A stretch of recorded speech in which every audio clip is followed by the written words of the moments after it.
How to watch YouTube while using other apps.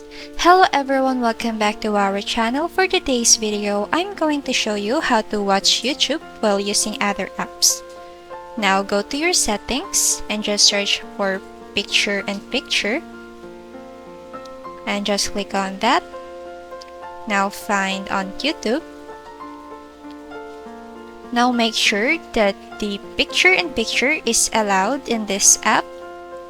Now what you're going to do is go to YouTube and just play some video.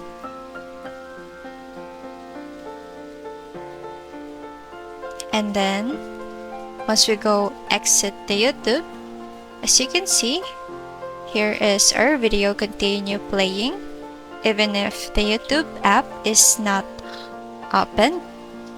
Now I open this Google Play, it's still playing, and then that's it. If you enjoyed this video, please give it a thumbs up and consider subscribing for more awesome content like this. Thanks for watching and have a great day.